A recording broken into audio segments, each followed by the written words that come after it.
What is a VTuber? Yeah, they're a virtual streamer, but more specifically, what do they do?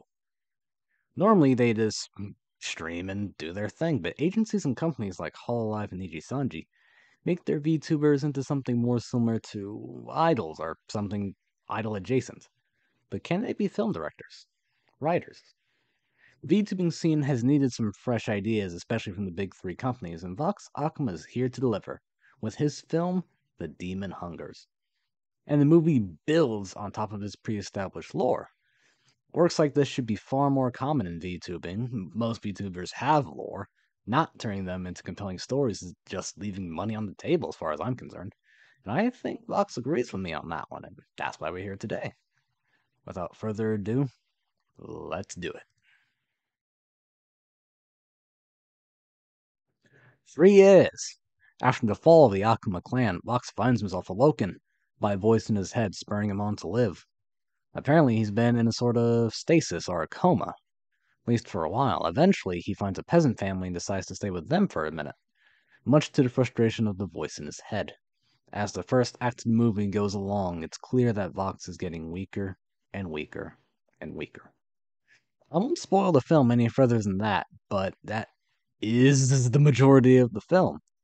The film is not an action-adventure spectacle of Vox's triumphant revenge on his enemies or the rebuilding of his clan from the ashes. It's a slower piece, and maybe a little longer than it needs to be, but the film leans heavily on the strength of its characters, so we need time to like and care about them. The first chapter of Demon Slayer, by comparison, doesn't spend much time with Tanjiro's family before they're all slaughtered. Some believe, myself included, that this is a weakness of the first chapter of Demon Slayer. Demon Hungers goes in the opposite direction and perhaps stays in this first act a little too long. The Demon Hungers also lacks some notable features of stories. It doesn't really have an antagonist or a clear goal for the protagonist. That's more of a feature, not a bug in this case. The work is carefully crafted enough for me to tell it wasn't a mistake but a conscious decision. Not how I would have done it, but it was a choice, and choices do have trade-offs. Still, some viewers, like myself, who are more casual movie buffs or who stick to anime and manga, again like myself, might find that difference a little bit jarring. The second and third acts of the film do make up for this, believe you me. Now, personally, I would have preferred a story about Vox looking for the survivors of his clan's fall and attempting to rebuild, but the local yokai take great exception to that and move to stop him, with the family sort of getting caught in the middle. The entire work appears to be built around something that happens in the last third of the film, and spends half an hour or so building up to a hell of a gut punch. And, well, data point of one, but it definitely worked on me. The last third of the film will stick in your head. In summary, while I find the first half of the movie rather slow, the second half absolutely makes up for that.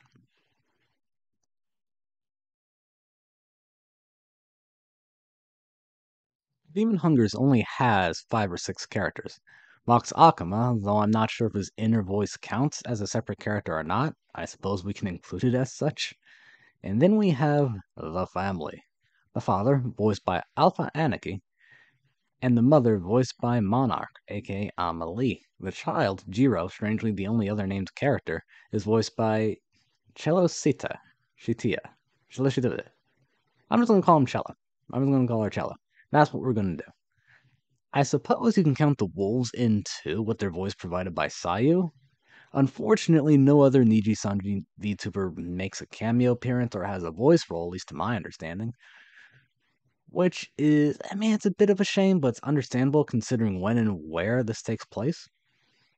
And something to note, as these are all professional voice actors, professional work, the sound mixing was excellent and top-notch. This story knows its strength, and as stated previously, it relies heavily on the audience having an emotional connection to its characters.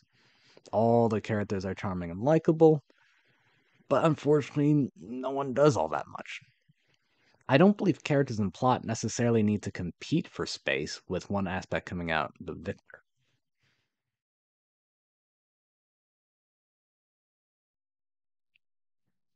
As I said, the audio was done well across the board. There is one thing, though. Lux will sometimes whisper his lines, and it comes out really quiet. For the other voice actors, volume doesn't change much even for their quieter lines. As they are all anime voice actors, this is pretty expected. I assume audio is mixed that way in anime for the sake of clarity, but in films, whispering lines almost too quiet to hear isn't unheard of. Vox himself leans towards being a film buff rather than an otaku and isn't a professional voice actor himself. I assume that might have something to do with it. The Demon Hungers isn't traditionally animated either, as you can see, but is a motion comic. It's still a relatively new medium, but it has potential. It's a cheap alternative to hand-drawn or 3D animation that can be done quickly and relatively cheaply by comparison. Niji Sanji has used these before in debuts for talents, but never as a standalone product in and of itself. A damn shame, if you ask me, and a wasted opportunity. There's money to be made here and stories to tell, if only they committed to it. Still, the film itself is very well storyboarded, with the camera panning comfortably from panel to panel. Even where there is no dialogue and narration, the story remains easy to follow. A fundamental skill for any comic or storyboard artist. Fundamental, but still a very hard skill to master.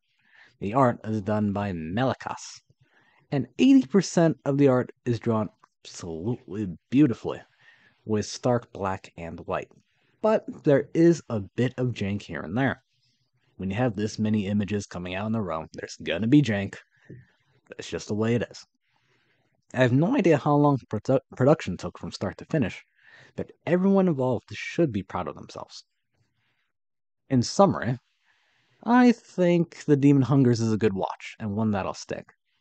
More than anything, I want to see Niji Sanji do more of these, and I want to see what Vox has cooking next. Hopefully more stuff like this. Not just Vox, but Niji Sanji as a whole should be developing and improving on what's shown here.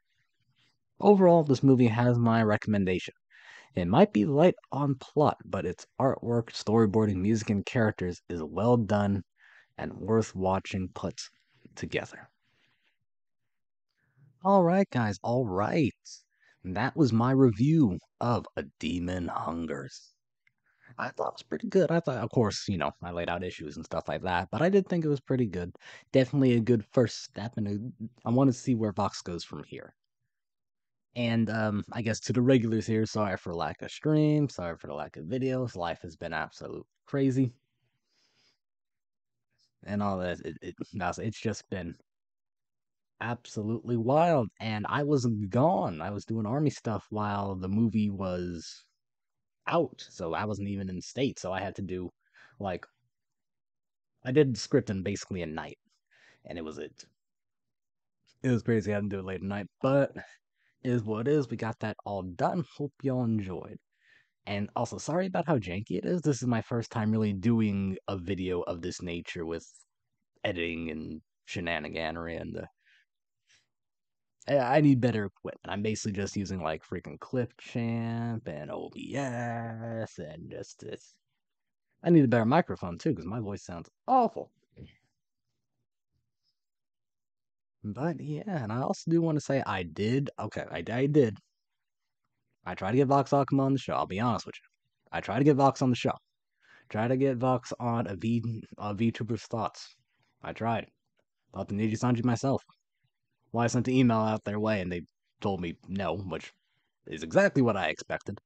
But I'm surprised I got anything at all. I'm surprised I got anything at all back from them.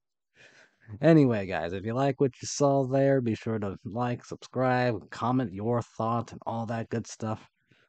I'm going to probably tweet the video link to Vox, and hopefully he sees it. And hopefully all the people involved see it. I hope I was. I hope I was respectful. I didn't want to just like suck up and kiss ass. I wanted to be. I wanted to be honest, and I think I was. So I'm gonna just go ahead and end the recording and attach it to the end of the video. And thanks everybody. See you next time.